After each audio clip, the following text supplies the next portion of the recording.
Ini sudah pada kumpul nggak 52? Kak, dimulai saja nanti sambil menunggu. Kita mau aja teman-teman ya. Teman-teman biar saya bisa silaturahmi, saya mau lihat dong apa namanya, dibuka kameranya, lebih asik kalau ngobrol. Kalau nggak ada kayaknya kayak ngomong sendiri gitu ya. Jadi selamat pagi teman-teman, assalamualaikum, salam sejahtera teman-teman semua, adik-adik semua. Kita ngomongin di kedua ya, istilahnya ada materi yang kedua. Sekali lagi saya hanya mengantarkan penjelasan sebagai praktisi. Jadi ini nggak jauh dari teoritikal gitu ya. Teman-teman boleh nanya apapun gitu ya. Karena ini praktikal, sehingga teman-teman saya bukakan pintu sebanyak-banyaknya, selebar-lebarnya diskusi mengenai apapun mengenai materi ini. Dan insya Allah materi saya tidak lama dan insya Allah juga nggak lebih dari sekitar 10 slide lah. Karena saya hanya membuka teman-teman untuk cakrawalanya saya buka, gitu ya. Pintu masuknya saya buka. Habis itu Anda masuk ke kamar-kamar itu Anda harus bertanya, gitu ya, supaya Anda ngobrolnya enak, tidak satu arah saya ngomong, jadi teman-teman juga boleh bertanya. Kira-kira gitu ya. Jadi teman-teman saya berharap buka kameranya, kita bisa saling menyapa, bisa saling silaturahmi. Nggak apa-apa kalau memang maksudnya yang ketika Ibu, yang penting nggak tiduran nggak apa-apa itu. Urung adus rapopo gitu. Pakai jilbab nggak ketok gitu. Nanti bisa ngobrol langsung. Nah, teman-teman, saya mulai saja. Saya boleh share ya, Ibu ya. Ada yang bisa ngasih izin saya share nggak, teman-teman? Ini adminnya siapa, Bu? Sampun, Pak. Sampun nih, sampun. Teman-teman udah bisa melihat nggak? Sudah, Pak. Sudah, Oke, Pak.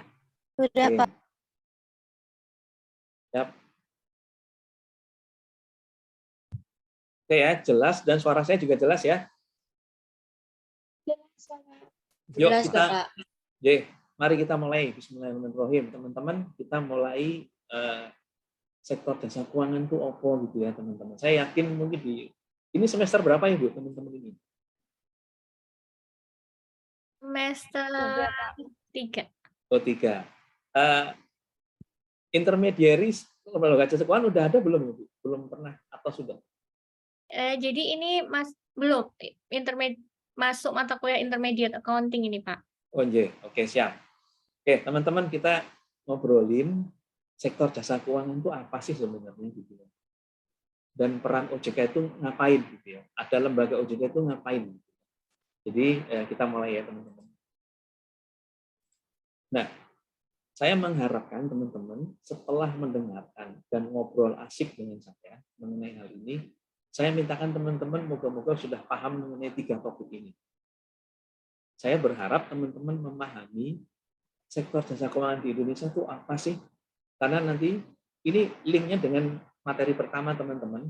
Ingat ya pada waktu itu bahwa pada waktunya nanti, pada waktu Anda mencari rezeki, pada waktu Anda memanfaatkan rezeki Anda tidak akan bisa terpisah namanya sektor jasa keuangan. Pasti menggunakan yang namanya transaksi itu transfer bank, nyimpen di bank, pakai deposito, gitu ya, beli asuransi, beli reksadana, bikin dana pensiun, sampai nanti warisan pun sekalian di sektor jasa keuangan.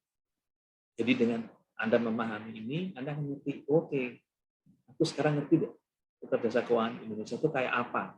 Minimal Anda sudah ngerti rupanya, gitu ya. Mendalaminya nanti nggak apa-apa, tapi aku sekarang udah ngerti itu sektor jasa keuangan. Kemudian juga bisa saja Anda nanti nyari rezeki menjadi pegawai asuransi, pegawai bank, gitu ya, yang bekerja di perusahaan investasi dan seterusnya. Kemudian yang kedua, setelah tahu, oh ternyata pentingnya sektor jasa keuangan itu apa sih, manfaatnya apa sih? Kenapa harus ada sektor jasa keuangan? Perlu nggak sih sebenarnya? Atau ini sektor yang biasa-biasa saja, nggak ada manfaatnya bagi pembangunan? Nanti Anda akan melihat dengan penjelasan dan diskusi.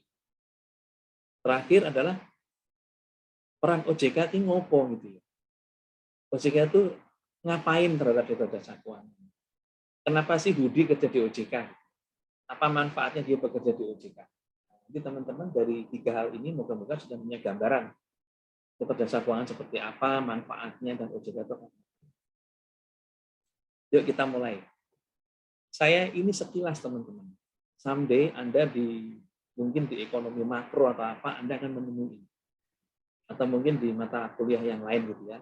Tapi saya tidak akan detail sekali di sini, karena saya kepingin diskusi dengan teman-teman. Tapi akan saya gambarkan. Sektor jasa keuangan itu timbulnya dari mana sih? Kenapa ada dan menjadi ada itu kenapa? Nah, ini tidak bisa terpisahkan dengan yang namanya intermediasi di sektor jasa keuangan. Intermediasi jadi perantaraan gitu ya. Mari kita lihat. Saya ngasih contoh ya. Kalau ngasih contoh saya pakai nama orang ya biar gampang. Contoh Mbak Niwayan Larasati. Mari kita lihat di sini. Sebelah kiri dulu ya. Jadi intermediasi itu timbul seperti ini. Lihat sebelah kiri teman-teman. Kelihatan kursor saya nggak teman-teman? Kelihatan, Pak. Kelihatan, Pak. Kelihatan, oke. Contoh ya, Niwayan Larasati sebagai seorang pekerja nantinya yang memiliki dana. Memiliki dana ya, saya ngomong belum tidak yang membutuhkan tapi memiliki dana. Kita namakan kreditur atau pemberi dana. Bisa rumah tangga gitu ya, bisa perusahaan PT, kadang-kadang dia punya keuntungan yang disimpan, dia punya dana lebih. Pemerintah juga punya, karena pemerintah juga berkepentingan untuk menyalurkan dana kepada masyarakat gitu ya. Kemudian pihak asing atau investor asing. Ini kita sebut saja kreditur atau pemilik dana atau pemberi dana. Di sebelah kanan, di kelompok orang-orang ini adalah debitur atau yang butuh dana. Atau kita sebut sebagai pemakai dana. Sama, mungkin di sebelah sini Mbak Niwayan Larasati punya uang untuk nantinya akan disalurkan. Di sebelah kanan, mungkin Mbak Risma Suryaning Tias ini mungkin butuh untuk mungkin mau mencicil beli rumah, mau beli motor, atau mungkin untuk usahanya, UMKM lah contoh. Ini dari sebelah kanan.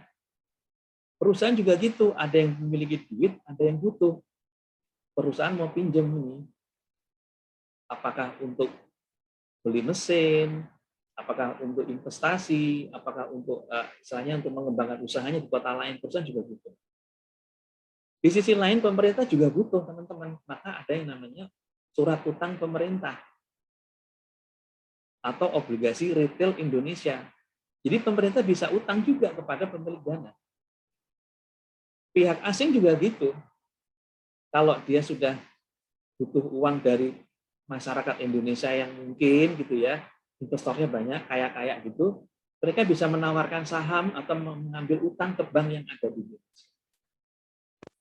Nah, antara yang memiliki dana sama yang butuh dana itu memiliki dua jalur.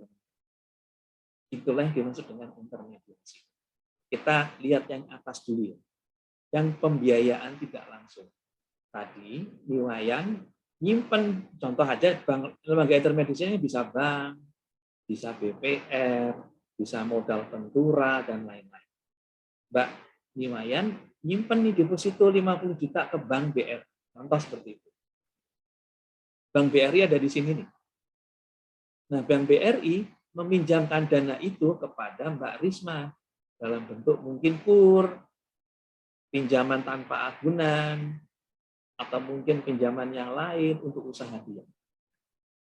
Contoh lagi, Yogi Nurwulan, contoh, ya, contohnya ya, dia juga punya dapat rezeki dari orang tuanya, simpen 100 juta di Bank Mandiri, contoh seperti itu. Ternyata Laceta Umati Latifah juga butuh nih untuk bayar kuliah pinjaman kredit tanpa agunan. Jadi inilah yang dimaksud dengan intermediary, menjadi perantara yang punya dana, menyalurkan kepada yang butuh dana. Ini yang pembiayaan tidak langsung. Kalau mau langsung, gampangannya ya tinggal Niwayan pinjemin Risma, gitu ya. Contoh seperti itu. Contoh seperti itu ya. Ini gampangnya gitu. Nah, ternyata ada juga nih teman-teman model pembiayaan langsung. Contohnya apa? Pasar modal. Jadi pada waktunya kita ngomongin mengenai pasar modal. Contoh ya, Telkom butuh dana 500 juta US dollar.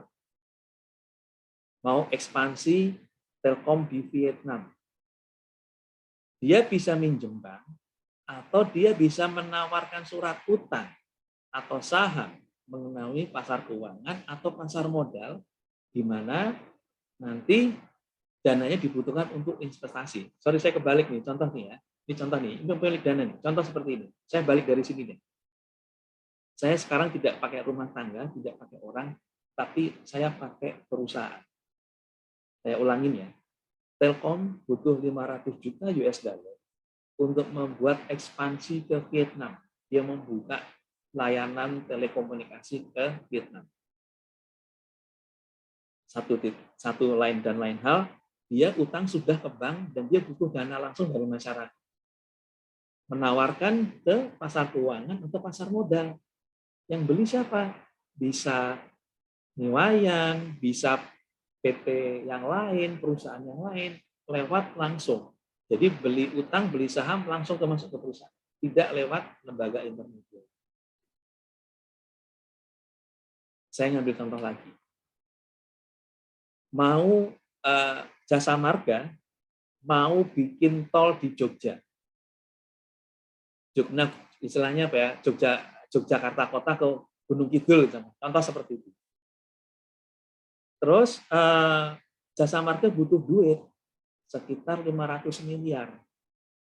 Utang ke bank sudah, utang ke pihak lain sudah.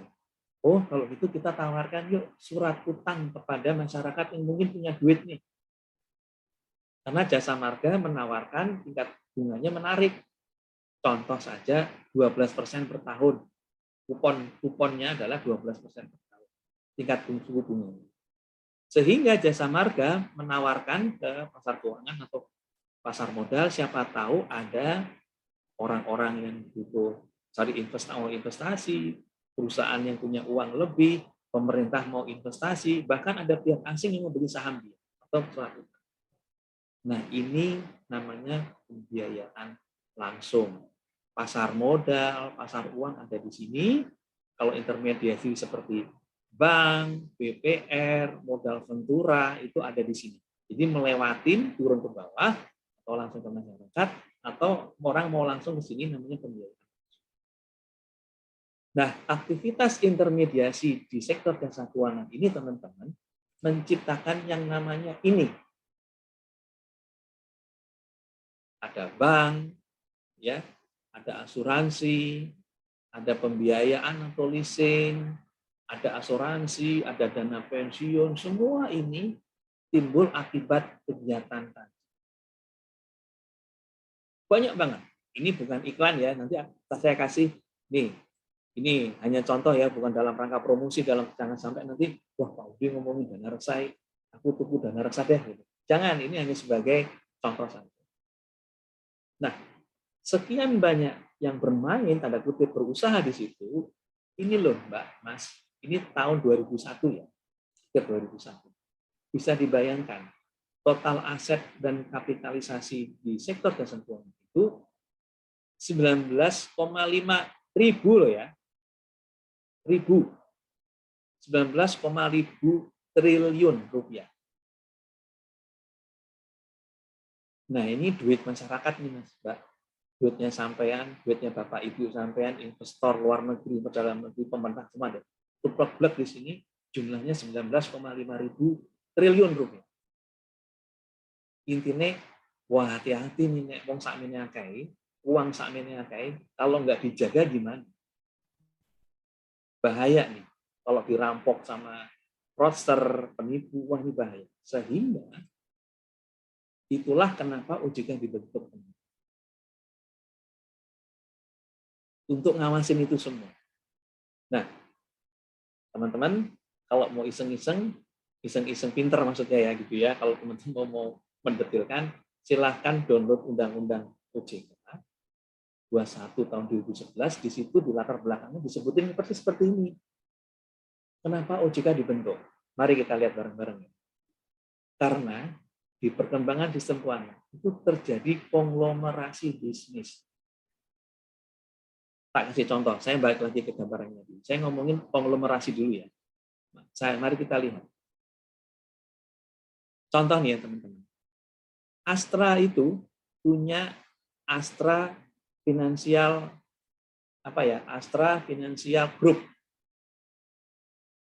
Astra Financial Group itu perusahaannya banyak banget, dari mulai pembiayaan, mulai bank, modal ventura, dan macam-macam. Sehingga konglomerasi ini harus diawasi secara bersama-sama sebagai suatu institusi gitu ya. Kalau terpisah-pisah, yang ngawasin pembiayaan dulu Bapak Pam, yang ngawasin banknya Astra BI, yang ngawasin pembiayaan yang lain ternyata ada yang lain lagi, itu bahaya. Saya ngasih contoh lagi. BRI punya dana pensiun BRI, sekarang dana reksa juga dibeli oleh BRI. Selain bank BRI itu sendiri. Ada asuransi-asuransi yang lain. Saya lihat lagi, mari Mandiri, ada Bank Mandiri, ada Aksa Mandiri, ada Aksa Finansial Mandiri, dan seterusnya. Sehingga konglomerasi itu harus disoroti sebagai satu institusi. Sehingga butuh lembaga yang ngawasi itu bareng-bareng. Gitu ya teman-teman ya. Harus ada lembaga yang harus mengawasi konglomerasi sebagai satu entitas bisnis. Itu yang pertama. Yang kedua, inovasi produk keuangan. Contoh nih, saya kasih contoh ya, nanti Mbak Yogi atau Mbak Laseta gitu ya. Silahkan nanti kalau ke bank, ada inovasi produk keuangan yang macam-macam. Ada yang namanya unit link, ada namanya bank assurance, dan pokoknya macam-macam lah. Ada yang investasi berasuransi, ada yang asuransi isinya investasi, barang-barang itu pasti rumit. Sehingga pengawasnya harus terintegrasi. Kemudian problem di sektor keuangan ini ada moral hazard itu. Moral hazard itu aji mumpung teman-teman, katanya gitu ya. Pak, maksudnya aji mumpung itu gimana? Gini teman-teman. Dulu pengawasan di bank itu sangat ketat sekali. Tapi pengawasan di sektor yang lain nggak ketat. Nah, akhirnya, aku lewat pintu yang nggak ketat, nanti berusaha di sebelah sini. Jadi ada perilaku aji mumpung. Cari aja pintu-pintu yang nggak ketat, yang penting nanti masuk dulu, nanti pindah. Kemudian saat itu perlindungan konsumen nggak ada yang ngurusin. Saya sekarang di sektor di pekerjaan saya adalah perlindungan konsumen. Dulu di undang-undang kami tidak ada yang ngomongin perlindungan konsumen. Zaman dulu ini Mbak Mas semua. Lah kowe nek tuku produk salahmu dhewe ora maca. Biyen ngono. Dulu seperti itu. Lah kowe wis tanda tangan kok. Kan mesti dikei brosure, kenapa nggak baca sendiri? Salahmu dhewe. Dulu kayak begitu. Sekarang nggak boleh. Konsumen harus diajari, harus diawasi, dan harus dibantu kalau memang ada kesulitan. Kemudian koordinasi antar sektor itu susah, teman-teman. Dulu waktu saya di Bapepam, berkoordinasi dengan Bank Indonesia itu susah, harus surat menyurat, menunggu surat dijawab, masalahnya udah kemana, kita masih dalam koordinasi gitu ya, kita masih surat menyurat ada suatu kasus, orangnya udah pergi ke luar negeri. Jadi koordinasi antar sektor itu waktu itu masih sulit. Dan terutama ada Undang-Undang Bank Indonesia. Di Undang-Undang Bank Indonesia justru ada pasal perintah untuk membentuk otoritas jasa keuangan. Nah, itulah teman-teman, akhirnya disepakati oleh DPR waktu itu, para pimpinan pemerintah waktu itu, yuk bikin lembaga yang terintegrasi, yang akan mengawasi seluruh sektor jasa keuangan, baik dia mengatur, mengawasi, atau melindungi konsumen. Akhirnya, pengawasan bank, pengawasan regulator perbankan ditarik bedol desa Bu Ratna, tarik semua, ditawarin apakah mau stay di BI, apakah ke OJK. Begitu juga kami, saya dulu Kementerian Keuangan, teman-teman. Saya pegawai Kementerian Keuangan yang ngawasi pasar modal dan industri keuangan bank di bedol desa. Satu rombongan jedol ditarik, yang Kementerian Keuangan diambil, cemplungin di lembaga yang namanya Otoritas Jasa Keuangan. Itu ya. Jadi teman-teman jadi ngerti, aku ngerti. Nah, saya sekarang tanya nih, saya coba supaya kita nggak ngantuk nih. Saya mau tanya salah satu ya. Coba yang saya sebut-sebut nih, Niwayan Larasati. Halo Mbak, dengeran suara saya? Nah, setelah saya jelaskan Mbak Niwayan, Saya tanya nih ke Mbak Nilma, kalau gitu sekarang yang ngawasin Bank Mandiri siapa Mbak? Apakah Bank Indonesia, apakah OJK? OJK, Bapak. Nah, alhamdulillah. Jadi yang ngawasin operasional bank itu adalah OJK.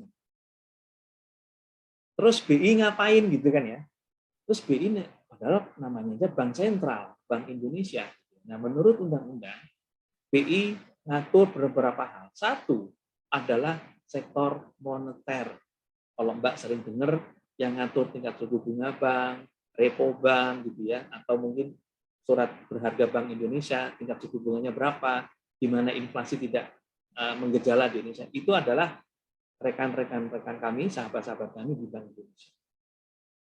Apalagi contohnya, dua, mengatur transaksi jumlah mata uang, nyetak uang, menjaga supaya rupiah itu berintegrasi dan semuanya itu adalah. Yang terakhir teman-teman, ini yang harus dipahami ya. Mereka mengawasi dan mengatur payment gateway, sistem jasa pembayaran. Bukan bank ya, sistem jasa pembayaran. Contohnya apa Pak? Transfer yang Mbak Mas dapat transfer dari Bapak Ibu, itu sistemnya itu yang ngawasi Bank Indonesia.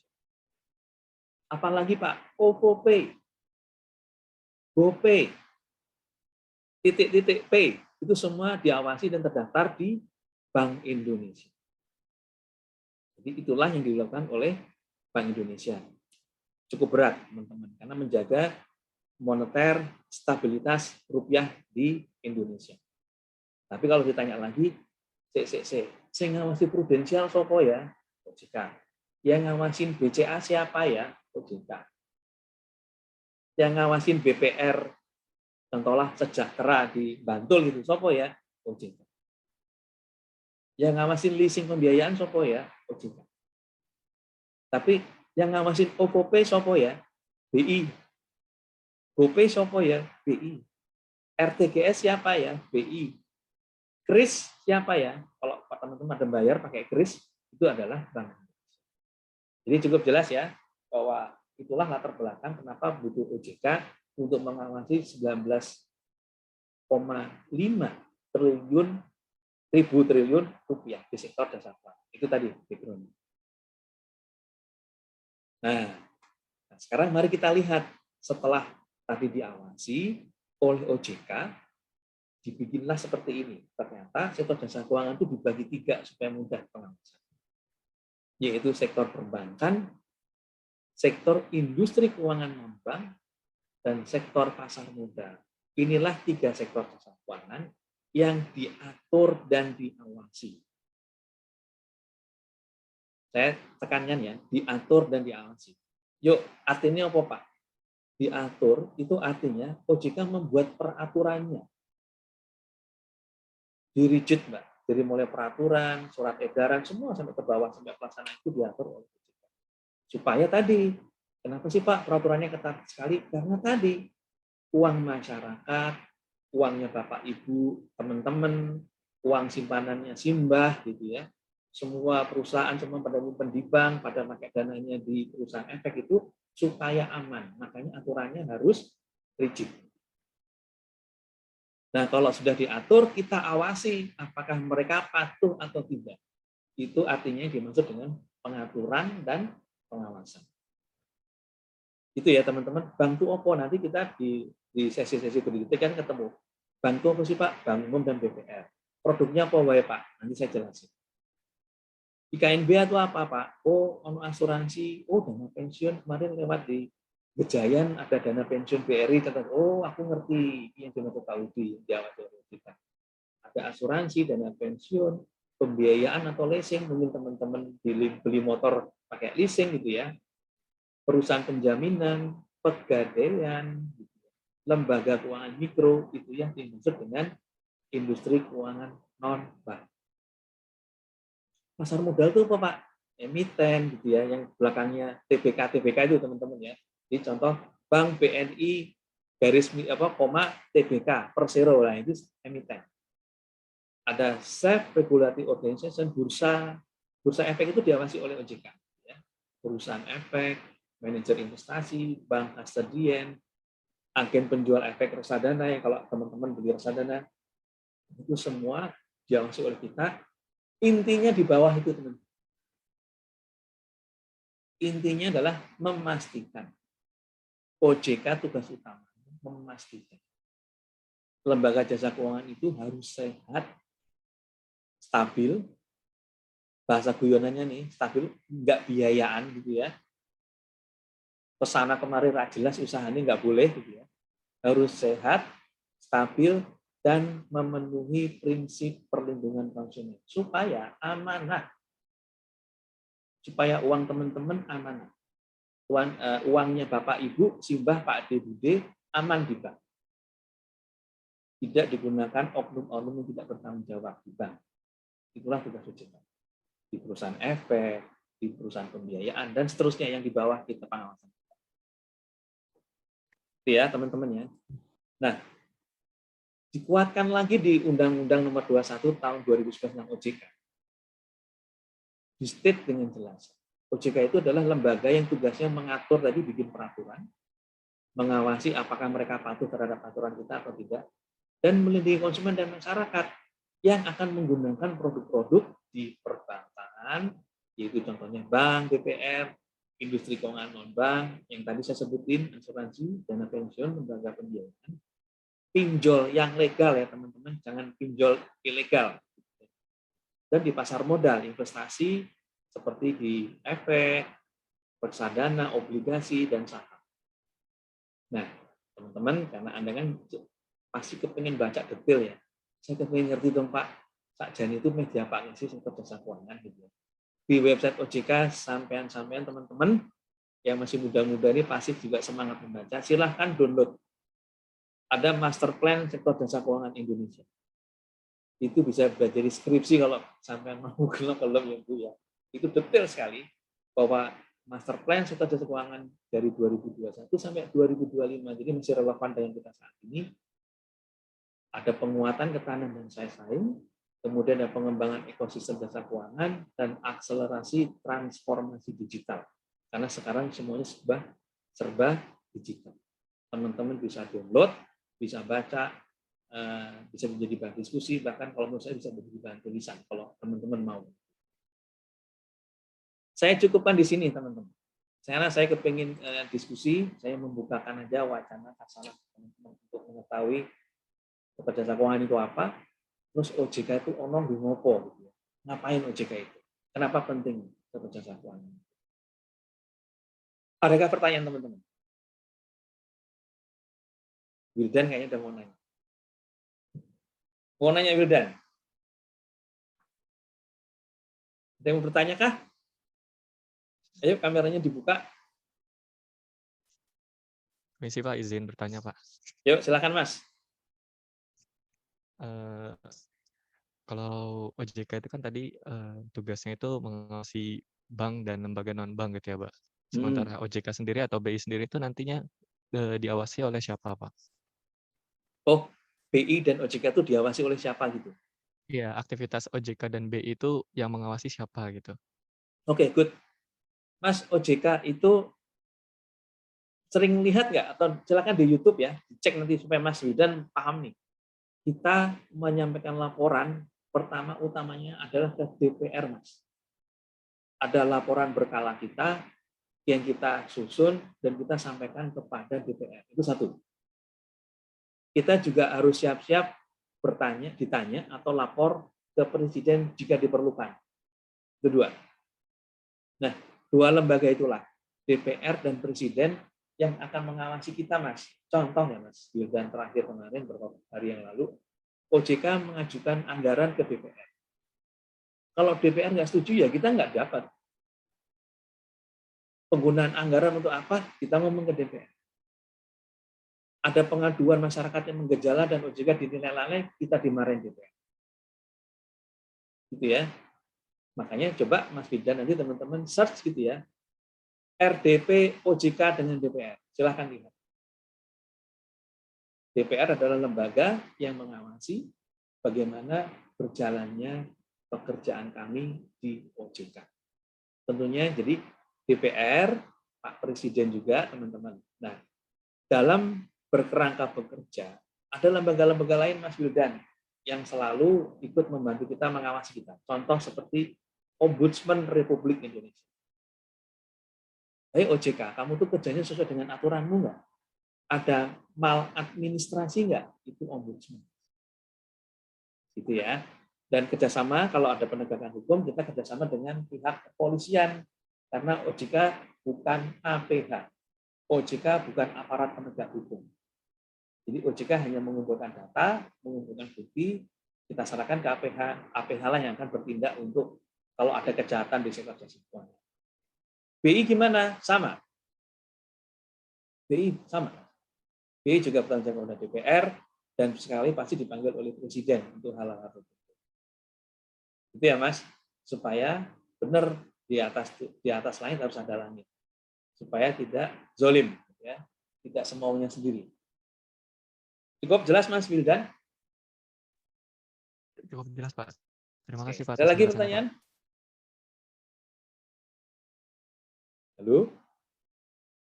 Cukup jelas apa cukup membingungkan? Siapa ya? Aku mau nanya ke siapa supaya agak bangun nih. Mbak Ismarani. Halo, Assalamualaikum Mbak. Waalaikumsalam, Pak. Mbak, jelas pora? Jelas, Bapak. Benar. Adakah pertanyaan? Saat ini belum ada, Pak.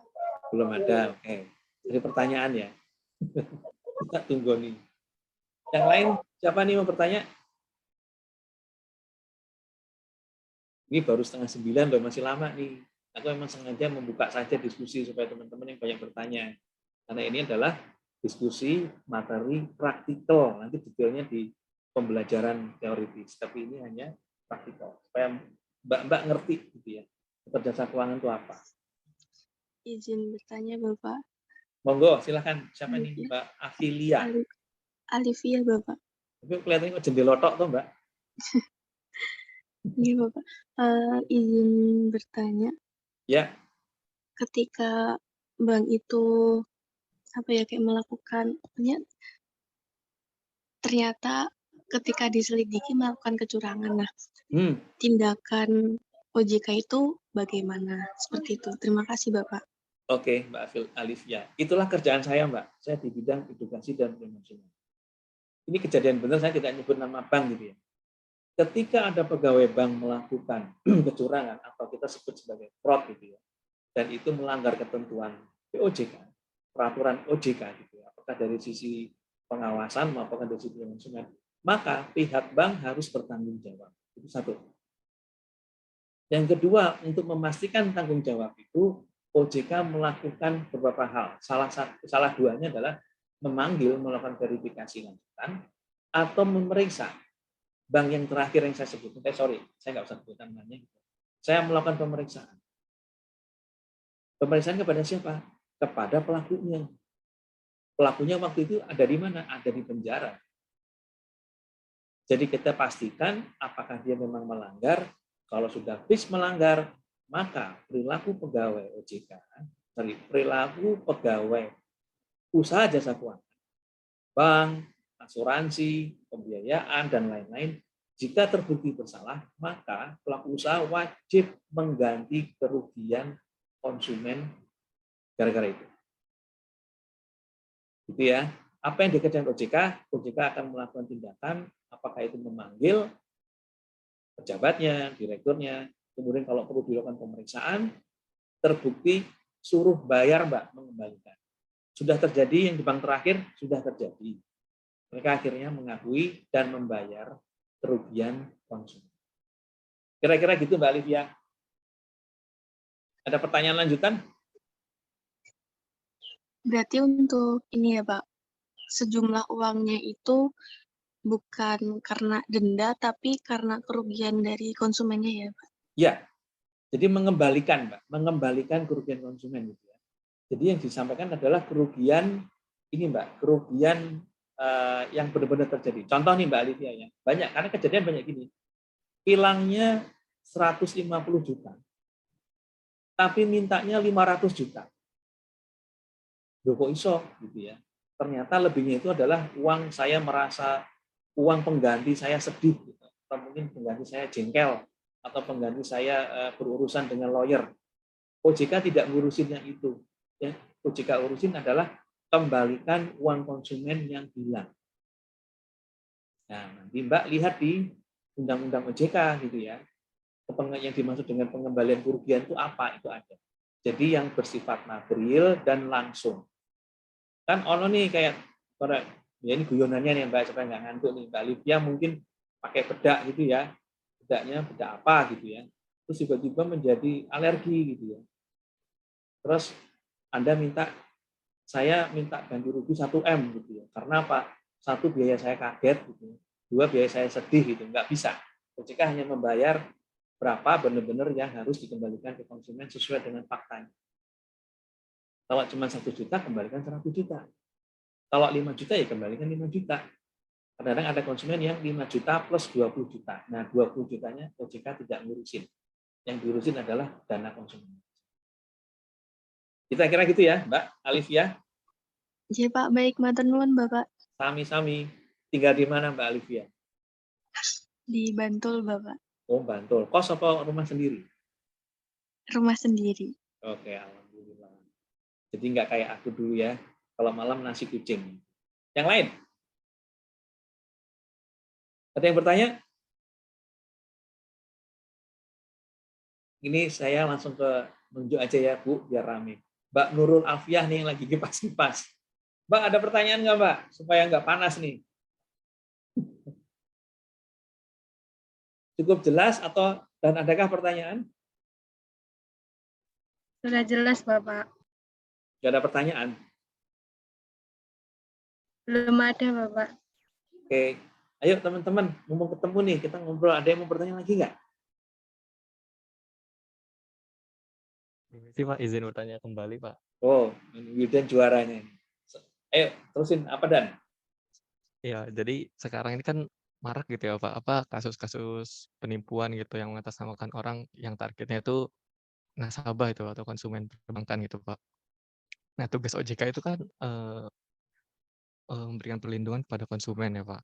Nah, bisa nggak sih OJK tuh menutup ruang buat oknum-oknum yang menipu itu supaya nggak melakukan penipuan gitu Pak, supaya konsumennya Oke. benar-benar terlindungi gitu. Oke, good. Mungkin saya terjemahkan seperti ini ya. Teman-teman, kalau ada pinjol ilegal atau investasi ilegal, itu tugasnya sopo gitu. OJK harus melakukan sesuatu nggak? Apa yang harus dilakukan OJK terhadap investasi ilegal, pinjol ilegal, atau usaha apapun yang tidak terdaftar dan berizin dari OJK? Apa OJK diam-diam saja? Itu ya pertanyaannya Mas, saya kira-kira ya. OJK tidak diam-diam saja,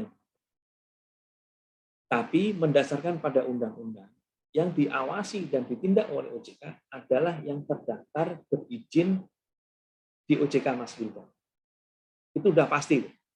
Ada BPR di Bantul macam-macam, gitu ya, pasti OJK langsung turun.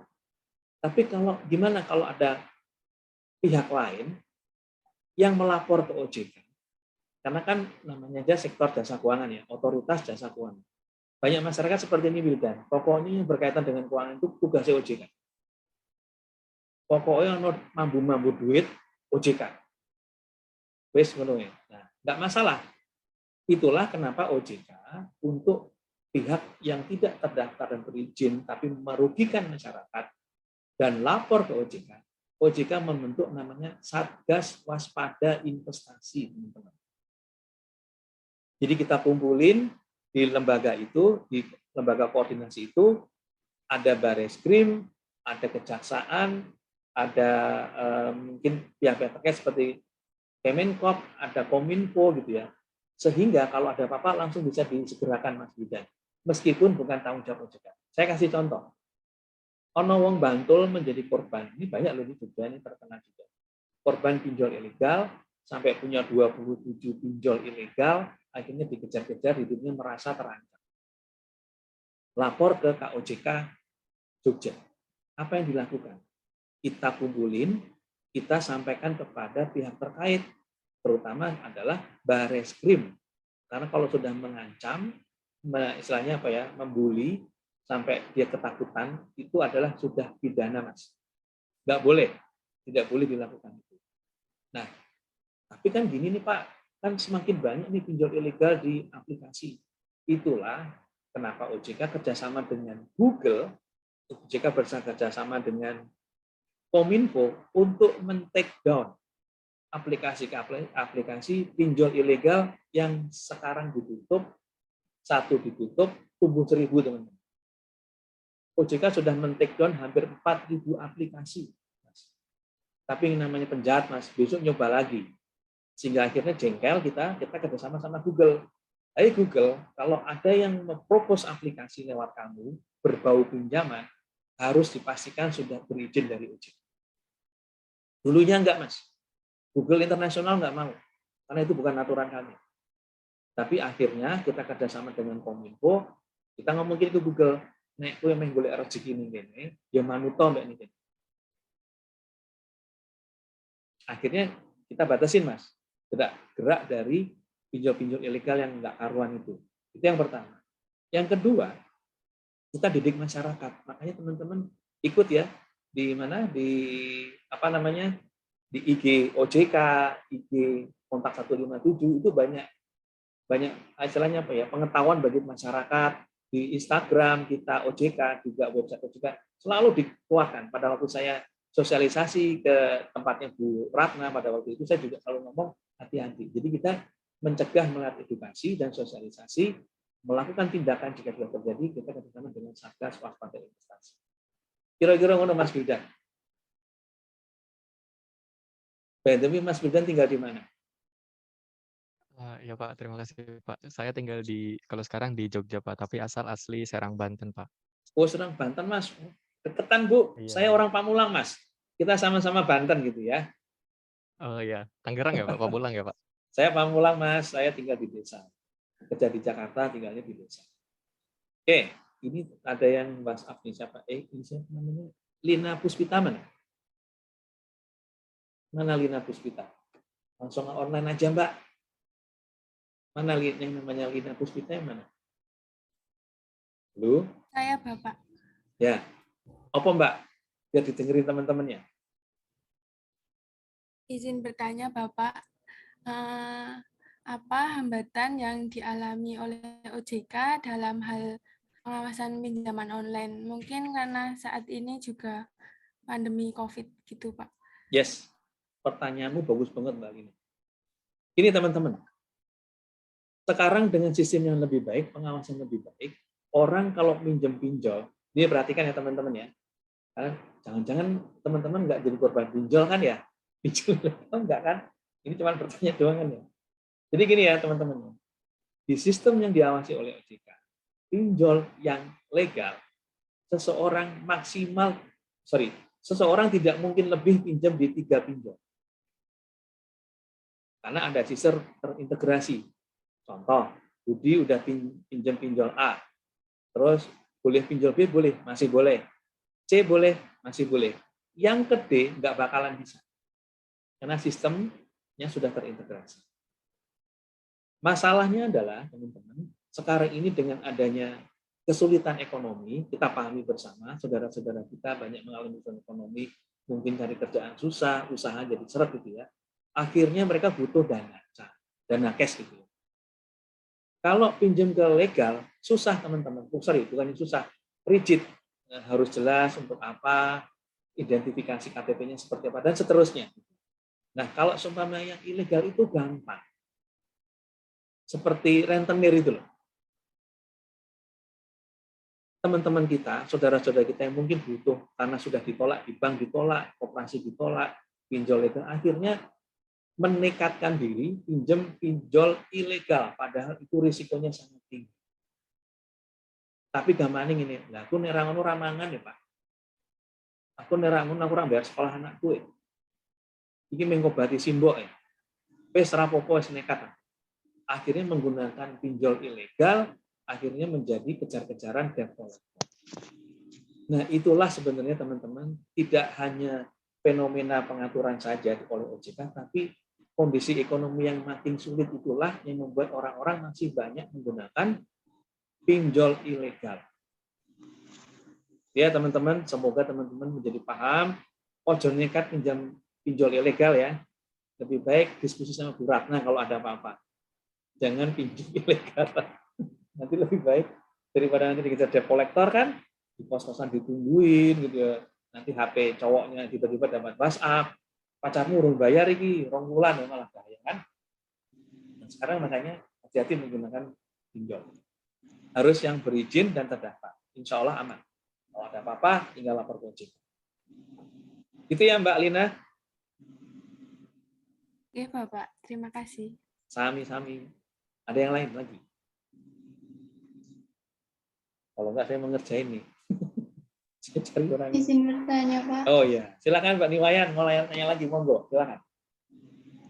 Ini Bapak lanjutin dari yang penjelasan Bapak tadi ya Pak, terkait ekonomi masyarakat itu kan belum merata. Nah, beberapa yang ekonomi ke bawah itu kan kayak belum terlalu paham gitu Pak, harus menyimpan atau meminjam ke mana gitu. Nah, adakah Pak upaya atau kegiatan dari OJK gitu yang untuk mengedukasi masyarakat kelas menengah ke bawah seperti itu, bukan hanya untuk mahasiswa yang mungkin sudah lebih melek terhadap kegiatan-kegiatan atau pinjaman yang legal seperti itu, Bapak. Terima kasih.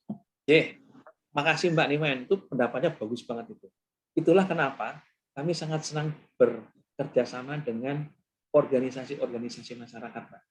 Jadi gini Mbak, yang sudah kita lakukan untuk masyarakat bawah di menengah ke bawah, saya nggak ngomong bawah, menengah ke bawah di Jakarta itu adalah kita kerjasama dengan RT-RT Mbak, arisan-arisan gitu. Karena ibu-ibu ini kan menteri keuangannya rumah tangga masing-masing gitu ya. Kadang-kadang punya duit dikit jadi kemana. Tapi kita tidak bisa melakukannya sendiri Mbak Niwayan.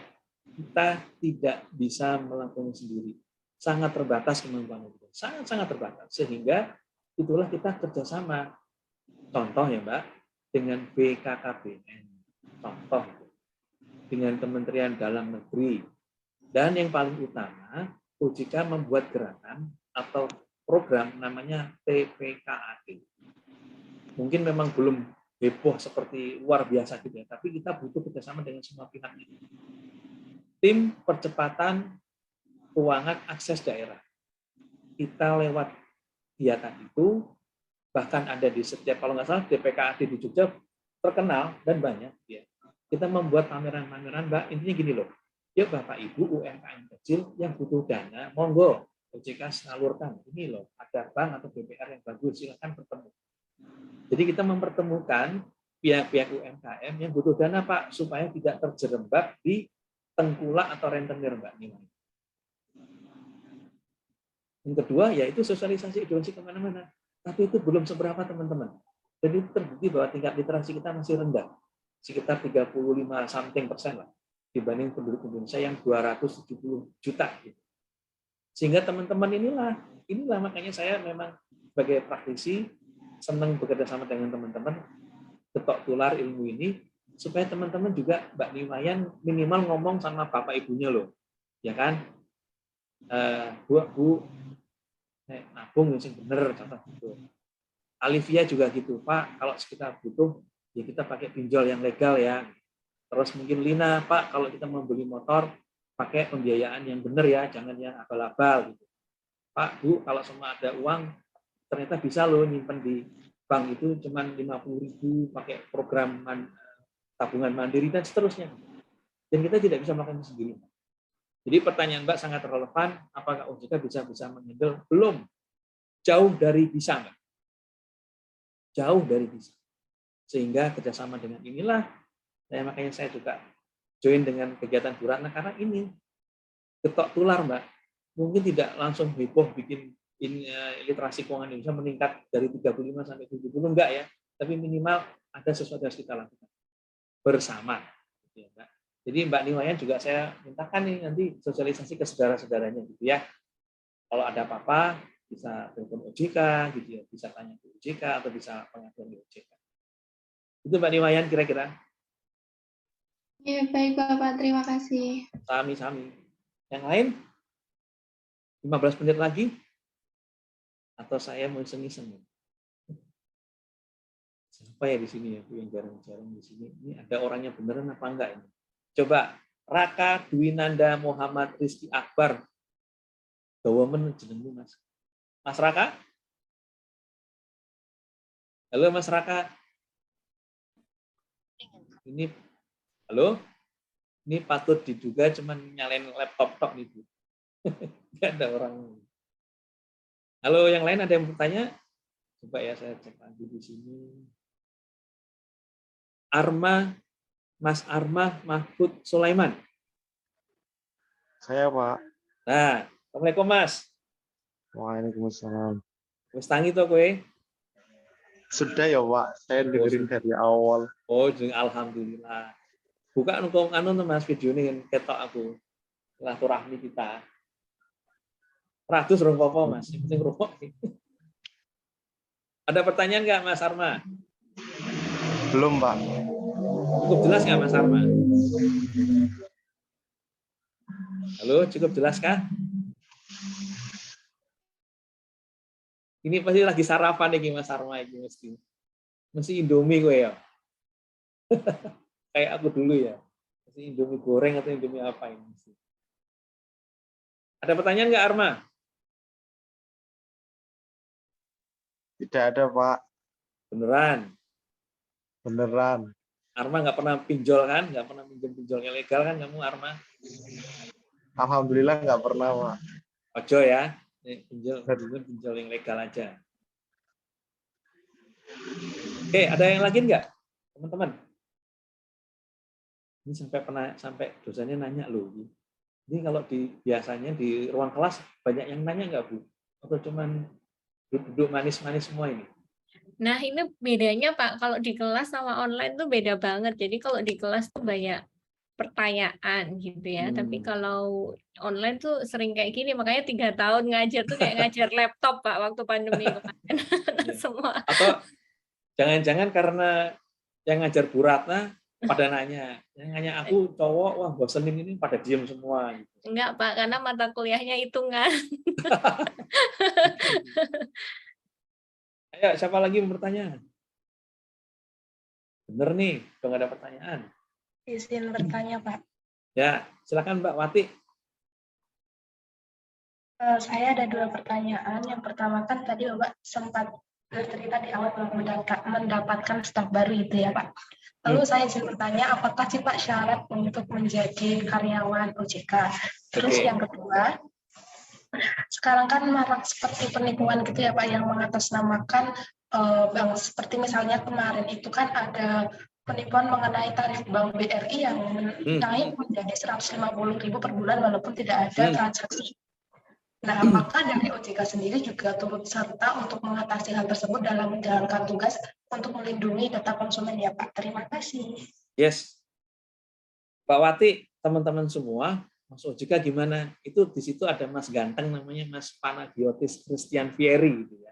Namanya Vieri, tapi dia nggak suka main bola gitu ya.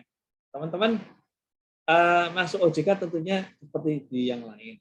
Ada pengumuman, ada tesnya, berjenjang, akhirnya lolos menjadi pegawai OJK.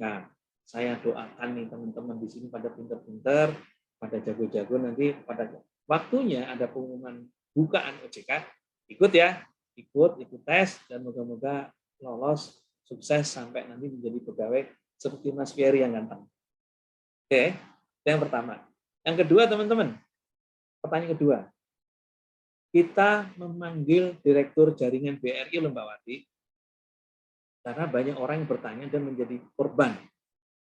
Akhirnya BRI dan sangat responsif, akhirnya di call center-nya membuat pengumuman banyak. Apakah di call center, apakah di sistem di ATM-nya.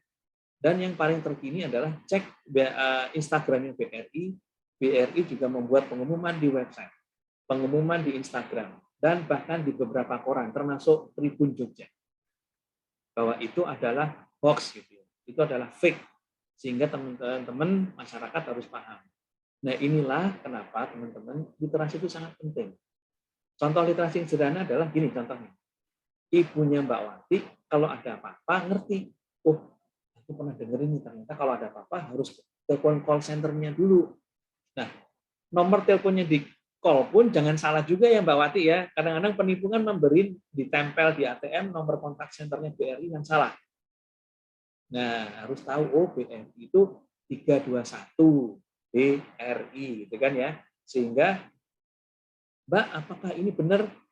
Kalau orang berliterasi baik pasti akan mengkonfirmasi, akan tabayun, dia akan menanyakan dulu sebelum bertindak. Oh enggak Bu, itu fake. Alhamdulillah lolos. Gitu kan? Nah itulah perlunya kita mengliterasi masyarakat seperti teman-teman pada pagi hari. Supaya kalau ada apa-apa, tanyakan dulu ke banknya. Jangan asal-asal percaya gitu ya. Mentang-mentang lewat WhatsApp dipercaya, mentang-mentang lewat suatu website yang hampir sama dengan bentuknya dipercaya. Enggak. Makanya itulah pentingnya literasi. Gitu Mbak Wati. Ini Baik, sampean Bapak. yang kos-kosan ya Mbak? Iya, Pak. Nah, podo aku mbiyen rendezvous kayak ngono juga kos-kosan. Jadi satu rumah banyak pintu. Di Babarsari dulu Mbak. Yang lain? Adakah Septina Surya Dewi mau bertanya? Ada yang raise hand Pak Hudi. Oh, resen siapa? Siapa nih Bu? Ismarani mana? Ismarani. Silakan Mbak Ismarani. Lanjut Mbak. Izin bertanya nggih Pak. Iya, monggo. Beberapa orang kan beranggapan kalau pinjam ke bank dianggap repot gitu loh Pak. Lalu Dianggap apa Mbak? Dianggap riba. Dianggap repot Pak, lebih repot gitu Pak. Oke. Lalu memutuskan pinjaman online gitu Pak, karena dianggap alurnya tuh lebih mudah daripada di bank gitu Pak. Lalu bagaimana cara kita sebagai generasi muda itu menjelaskan atau sosialisasi ke lebih tua gitu Pak? Soalnya kan kita kan dianggap lebih sedikit ya Pak pengalamannya begitu Pak. Terima kasih Pak. Keren banget pertanyaan Mbak, sangat relevan. Perhatikan teman-teman ya. Bank itu memang suatu lembaga yang kita atur. Tadi makanya Mbak lihat ya tadi ya, kita atur dan kita awasi. Sehingga sangat rigid sekali. Dia menghindarkan risiko karena dia menggunakan uang orang. Uang yang disampaikan kepada peminjam, itu mungkin uangnya bapaknya Mbak Wati, bapaknya Mbak Heni, ibunya Mas Arma, dan semuanya. Sehingga semua harus rigid. Saking rigidnya harus akuntabel, sehingga kalau pinjam ke bank selalu KTP ini pundi, kagem nopo, tinggal di mana, buat apa, dan seterusnya. Bagi orang pasar mungkin yang jadi pasar, alah kesuwen aku memrono kudu wangi, kudu ketemu wong wes pokoknya kesuwen. Nah itulah kenapa OJK menciptakan namanya peer-to-peer lending, Mbak, atau pinjol, hampir sama lah, pinjol sama peer-to-peer lending. Tapi asalkan diatur yang baik. Jadi, peer-to-peer lending, pinjam-meminjam secara digital maupun pinjol, itulah sebenarnya persiapan untuk orang yang unbankable, Mbak. Orang yang belum bisa, tanda kutip bukan nggak pinter ya, malas ke bank atau punya waktu ke bank, sehingga daripada ke rentenir, daripada ke tengkulak, lebih baik ke peer-to-peer lending atau pinjol, tapi yang legal. Karena apa? Biasanya orang-orang pedagang itu butuhnya cuma seminggu, 3 hari, 2 hari, dan cepat mereka. Pinjam 5.000, besok balik 6.000. Pinjam 50, besok bagian 70.000. Nah ini yang menjadi biasanya rentenir suka. Sehari aja 20% ya. Terus kita jadi tengkulak, rentenir ini pasar Beringharjo gitu.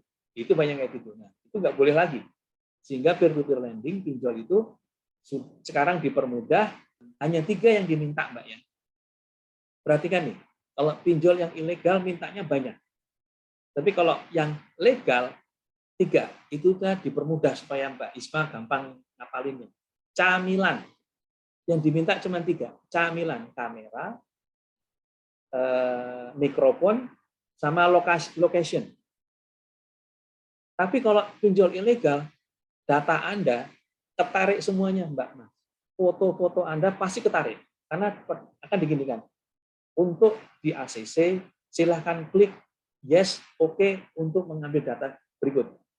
hati-hati loh Mbak, nanti nomor telepon cowokmu gitu ya, simpanannya Isma semua kena semua. Temen Bu RT, Pak RT kabeh kena. Nelpon kowe ra iso nelpon Pak RT. Nelpon kowe ra iso nelpon Bapak, gitu. Sehingga itulah yang program OJK, enggak apa-apa menggunakan pinjol asalkan sesuai kebutuhan, sesuai kemampuan dan yang legal. Gitu ya, Mbak. Jadi bank itu memang rumit untuk yang orang unbankable, jangan. Tapi kalau semua sudah bankable itu artinya gini, literasinya bagus, punya kemampuan, paham mengenai administrasi, itu ke bank. Tapi kalau belum bisa ke bank, tanda kutip nggak mau atau nggak nyaman ke bank, bisa menggunakan peer-to-peer lending atau yang lainnya. Dan biasanya bank juga membuat klasifikasi loh Mbak Isma. Contoh BRI, KUR, kredit usaha rakyat, pasti ada itu. Bank Mandiri pasti punya juga. Terutama bank-bank pemerintah yang menjadi agen pembangunan. Jadi ada setoran dari pemerintah, tolong di-disperse untuk masyarakat menengah ke bawah. Kira-kira gitu Mbak Isma, cukup membantukah? Baik, terima kasih Bapak. Untuk usaha ini kan Bapak dari OJK usaha ke sosialisasi ke mahasiswa ya Pak. Untuk sosialisasi ke desa-desa itu ada tidak ya Pak? Soalnya tuh kalau di desa-desa kan masih banyak gitu Pak yang pinjaman online gitu kayak miris gitu Pak, sampai RT dulu gitu sampai kena gitu Pak. Kira-kira ada nggak ya Pak yang sosialisasinya tuh langsung gitu Pak ke masyarakat begitu Pak? Ada Mbak. Jadi kita punya dua cara gitu ya. Kita pernah lewat radio supaya nyampe RRI ya teman-teman. Kita pakai RRI kalau di Jogja sampai ke daerah-daerah. Cuman yang untuk datang langsung itu masih tadi saya sampaikan Mbak Isma masih sangat terbatas karena SDM kita sangat terbatas. Sehingga sangat senang bekerja sama dengan apa ya LSM atau gerakan-gerakan masyarakat seperti yang Bu Ratna gitu ya. Kita sangat senang karena kita bisa terbantukan untuk melakukan itu. Tapi OJK melakukan enggak? Iya. Kita OJK sudah melakukan di beberapa wilayah, bukan beberapa malah banyak. Yang 3T ya Mas, Mbak. Terjauh, terpinggir, apa satu lagi saya lupa, terapa gitu loh. Itu sudah kita lakukan malah. Tapi ingat ya teman-teman, kadang-kadang kita juga berpikir itu sosialisasi itu belum tentu optimal. Karena apa? Yang kita kesanakan, yang kita datangin itu, contoh seperti kemarin ke Ambon, ada teman sampai ke SD di pojok Ambon itu, mereka paham, dipahamkan, tapi dayanya nggak ada. Inklusinya nggak ada. Nah, untuk itu, OJK sekarang menyasar nih Mbak Isma supaya efektif, yang inklusinya ada, rezekinya ada, uangnya ada, untuk ditabung ada, untuk dibelikan ada, tapi belum paham. Supaya nanti pada waktu dia menggunakan uangnya, berhati-hati. Itu ya, tapi bukan berarti yang nggak mampu kesulitan, enggak. Kita tetap melakukan, tapi kita ada yang namanya optimalisasi sumber daya lah, waktu, tenaga kita. Jadi terima kasih Mbak, itu menjadi penyemangat kita. Itulah kenapa kita butuh teman-teman semua. Saya sih sangat berharap dulu sebelum pandemi, kalau nggak salah, OJK telah kerjasama dengan UGM, Bu Ratna, yaitu para mahasiswa di challenge. Biasanya kan kayak zaman saya dulu di UPN ya, teman-teman saya di Kendal bikin jembatan, ngersiin masjid gitu ya, sumur gitu. Di challenge adalah Anda melakukan literasi. Itu kalau Anda bisa. Bu Ratna ini keren banget. Contoh ya, Mbak Isma diturunkan ke Gunung Kidul gitu ya, di kelurahan apa, tiga kecamatan atau kelurahan. Targetnya adalah lakukan literasi keuangan. Nggak usah susah-susah. Bagaimana memahami bank, mengenal BPR, dan cara menabung. Udah itu aja. Dan itu sudah dilakukan oleh UGM. Sebelum pandemi loh ya. Nggak tahu sekarang apakah dilanjutin apa enggak. Jadi mereka menjadi mahasiswa pencetus literasi di desa. Itu saya yakin lebih juga bermanfaat selain yang lain ya. Sangat bermanfaat. Jadi program salah satunya adalah ngajari wong desa kenal yang jenengi BPR, kenal jenengi bank, hati-hati memanfaatkan uang hasil panennya gitu ya. Jangan sampai terkena rentenir, terbebas dari tengkulak. Apakah Saudara Wildan berani turun ke Gunung Kidul untuk melakukan itu, Saudara Wildan? Nah, ini Pak. Ya, lakukan. Nanti kalau ada kesempatan lakukan ya. Apakah pakai apa enggak, ora popo, pokoknya malah rezeki, malah dapat, insya Allah dapat ini pahala menolong orang. Ada lagi teman-teman? Ada lagi yang bertanya? Juan Luki Pradana Resen, siapa nih Juan Luki? Silakan Mas Juan. Oh ya, baik Pak, terima kasih. Kan sempat dijelaskan ya Pak terkait lembaga keuangan yang berpotensi merugikan masyarakat dan lain-lain itu. Nah, lalu mengingat juga kan tugas dari OJK sendiri itu mengawasi lembaga bank dan non-bank yang berpotensi merugikan masyarakat tersebut. Nah, yang ingin saya tanyakan itu menurut Bapak nih, ada nggak sih kemungkinan gitu terjadinya ketidaksesuaian peran yang dilakukan oleh OJK itu sendiri Pak? Terima kasih. Artinya, ketidaksesuaian peran OJK? Iya, betul Pak. Artinya ada oknum orang OJK? Iya, betul Pak. Wah, ada banget Mas. Namanya manusia Mas ya. Namanya manusia selalu ada yang baik, ada yang buruk, kadang lupa, atau pura-pura lupa gitu ya. Atau mencari kepentingan diri sendiri. Tapi bagaimana cara melakukannya supaya nggak terjadi itu? Itulah OJK ada namanya whistleblowing system. Seperti KPK Mas. Pertama adalah layer pertama, kita punya audit yang keren. Sehingga bagaimana metode kita, bagaimana melakukannya, more and less, kalau nggak salah kita pernah kok memasukkan satu orang KPK, atau pernah belajar di KPK supaya internal audit kita sama dengan mereka. Itu yang pertama, sangat strict sekali. Yang kedua adalah whistleblower system. Banyak nggak kasus-kasus kita yang dilaporkan oleh pelaku, yang kita awasi, atau masyarakat yang merasa dirugikan, melaporkan saya, teman-teman saya di sistem itu. Banyak. Dan kita akan diaudit oleh pengelola sistem itu, yaitu OJK. Hai Hudi, kata orang ini, pada waktu kamu menangani pengaduannya Mr. X terkait dengan Bank Mandiri, kamu katanya menerima uang dari Bank Mandiri. Benarkah kamu melakukan itu? Itu ada, Mas. Jadi lembaga yang baik adalah yang punya itu. Yang punya whistleblowing system. Boleh rahasia, boleh non-rahasia. Jadi ada 3 layer of defense. Pertama adalah yang internal, kemudian masyarakat, yang terakhir siapa? Kita diaudit oleh BPK. Jadi audit kita berlapis. Internal diaudit, eksternal kita diaudit.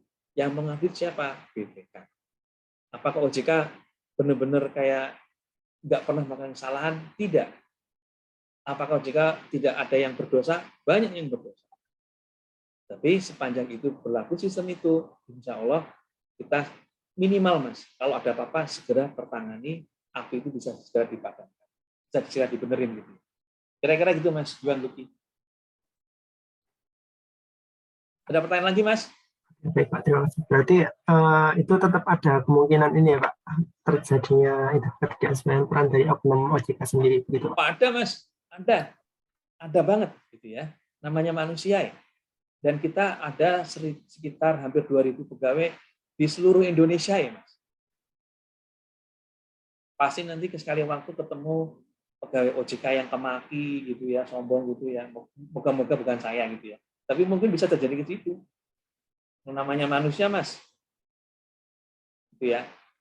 Kira-kira gitu ya Mas Yuan. Ya, baik Pak, terima kasih Pak. Pak Misami. Yang lain? Gak ada yang resen lagi kah?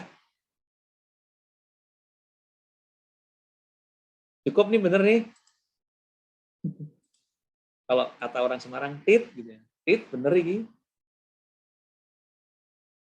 Oke, kalau gitu saya tutup dulu ya teman-teman. Terima kasih atas peran aktifnya. Saya sekali lagi lebih suka tanya jawab gitu ya. Saya akan membuka dengan presentasi sekitar setengah jam, membuka cakrawala Anda supaya Anda punya ownership. Kalau anak muda kan gampangnya sekarang gitu ya. Anda harus punya ownership terhadap acara ini. Jadi Anda bisa bertanya, Anda bisa men-challenge saya, Anda nggak usah sungkan pertanyaan, nggak ada yang pertanyaan yang nggak baik, nggak ada pertanyaan yang nggak pintar. Semua pertanyaan penting. Membuka Anda, dan Anda akan masuk ke rumah itu, Anda akan masuk ke jendela itu, Anda akan telusuri sendiri. Anak muda harus gitu ya, dibukakan pintu, gitu ya. Anda akan mengeksplor sendiri, karena Anda harus punya ownership untuk pemahaman Anda sendiri. Semoga bermanfaat. Kalau nggak ada, Ibu ada yang mau disampaikan dulu? Terima kasih Pak Udi. Sudah. Sami-sami Bu, saya pamit ya teman-teman. Kalau ada yang salah saya minta maaf. Semoga bermanfaat buat teman-teman di masa depan. Billahi taufiq wal hidayah. Assalamualaikum warahmatullahi wabarakatuh. Waalaikumsalam. Terima kasih. Terima kasih Pak. Terima kasih Bapak. Terima kasih semuanya. Ini Mas Christian masih ada kan? Mau saya ini dulu, mungkin bisa sharing sama teman-teman. Gimana Mas tipsnya bisa masuk OJK? Mana ya, kalau saya ditodong tipsnya masuk OJK, saya juga agak bingung ya Bu ya. Yang pasti memang kalau di OJK kan proses seleksinya terbuka ya teman-teman, dalam artian bahwa teman-teman bisa mengikuti, bisa memantau secara langsung begitu. Tapi memang kalau setahu saya ya Ibu ya, saya kan memang dari jalur PCS. Jadi kalau di OJK itu ada sistem penerimaan begitu yang dikenal sebagai PCS, program calon staff begitu ya. Nah itu memang kalau di sekarang ini setahu saya memang masih terbatas ke universitas-universitas yang memang punya kerjasama dengan OJK.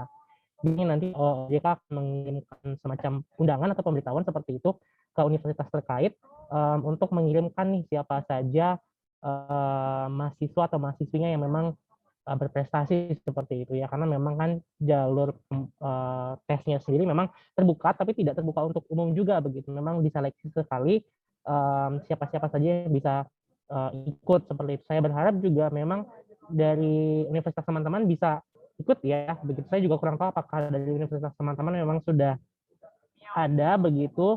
Tapi kalau memang ada, teman-teman bisa ikuti, nanti bisa daftar saja dari kampus, lalu untuk ikut seleksi selanjutnya. Sebenarnya nggak susah menurut saya. Nggak susah menurut saya ya. Masih termasuk mudah kalau teman-teman belajar. Ya tentu untuk hal-hal yang begitu teman-teman harus belajar dan mempersiapkan ya. Mempersiapkan diri begitu. Mungkin begitu sih Bu. Kalau untuk detailnya saya juga nggak bisa bilang ya, karena tiap tahun mungkin akan berbeda.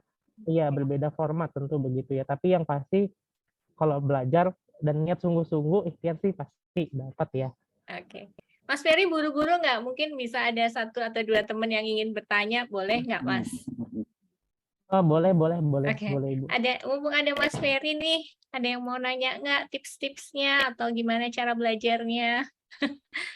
Ayo Mas Wildan. Mas Wildan lagi soalnya yang on cam.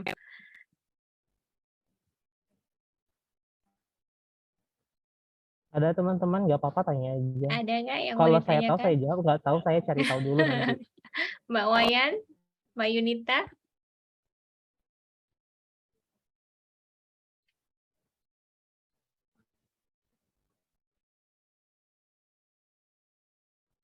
Sudah? Nggak ada yang mau ditanya ini sama Mas Ferry nih. Malu-malu ya Mas orang. Nggak ada ya. Tanyain ya? Mungkin ada di pertemuan selanjutnya. Oh ya boleh silakan. Kalau untuk itu kan tadi yang PCS itu kan yang boleh ikut itu cuma kampus-kampus yang bermitra dengan OJK gitu ya, Mas. Nah kalau untuk program kayak intern gitu ada nggak sih Mas di OJK? Intern setahu saya ada ya. Kalau memang mau magang, tapi saya juga tidak terlalu paham teknisnya bagaimana. Nanti coba saya cari tahu saja kalau memang teman-teman ada berminat untuk intern. Tapi memang bisa ada kesempatan kok untuk intern ke OJK. Begitu. Jadi kalau memang intern sih, bisa cek di website. Oh ya, kebetulan ada websitenya. Nanti coba saya kirim ke Bu Ratna kali ya. Saya akan kirim ke Ibu Ratna. Nanti mungkin Ibu bisa teruskan ke teman-teman dan teman-teman bisa baca di websitenya. Kalau memang teman-teman tertarik begitu ingin intern di OJK, bisa langsung saja coba baca-baca. Ini kayaknya Mas Wildan tertarik ya mau magang di OJK ya. Soalnya rumahnya deket ya Mas Wildan sama Pak Hudi. di Banten ya. Oke, ada lagi Mas Wildan, teman-teman? Lumayan Bu. Baik, sudah tidak ada lagi. Baik, terima kasih banyak Mas Ferry. Untuk minggu depan masih silakan ya Mas, Ya, pertemuan sama-sama, ketiga ya. Minggu Masih depan. Ibu. Oke. Berarti Sampai ke ini 5 ya, Mas? linknya masih pakai link yang ini ya, Bu ya? Sama, iya sampai pertemuan kelima. Oke. Oke. Iya. Makasih banyak Mas Oke, siap. Ferry. Itu bahan ajarnya sudah saya share di ini ya Bu ya, di chat. Jadi Iya, kalau oke. teman-teman mau diunduh silakan. Baik, Baik, terima baik. kasih Ibu, terima Terima kasih teman-teman. kasih. Terima kasih. Saya izin ya Ibu. Ya, terima kasih Mas Ferry. Ya, baik Mas dan Mbak semuanya, terima kasih ya untuk atensinya hari ini. Mohon nanti ada 1 atau 2 yang mencatat keaktifan ya, nanti akan saya catat kembali ketika kita masuk bersama di kelas AKM. Senang nggak kuliah dengan praktisi mengajar? Senang Ibu. Senang Ibu. Iya, oke. Alhamdulillah kita bisa mendatangkan Pak Hudianto ya, Deputi dari Otoritas Jasa Keuangan di sela-sela waktu beliau masih bisa membersamai kita untuk 5 kali pertemuan gitu ya. Nah setelah 5 kali pertemuan nanti jangan bosan untuk balik lagi ke kelas gitu ya. Baik Mas dan Mbak semuanya, terima kasih untuk partisipasinya. Saya harap nanti minggu depan lebih aktif lagi, lebih banyak yang on cam dan memanfaatkan benar-benar kesempatan ini untuk belajar gitu ya. Baik, oh iya kalau tertarik tentang bagaimana mengedukasi masyarakat generasi cerdas keuangan ya, ini official community-nya OJK Jogja terkait literasi keuangan. Anda bisa lihat-lihat di Instagram-nya gitu ya. Baik, kalau yang tertarik silakan gabung dalam rangka meningkatkan literasi keuangan masyarakat di desa-desa terutama. Terima kasih semuanya, Mas dan Mbak semuanya. Semoga bermanfaat hari ini. Mohon maaf banyak kesalahan. Wassalamualaikum warahmatullahi wabarakatuh. Waalaikumsalam warahmatullahi wabarakatuh. Terima kasih, Bu. Saya tutup.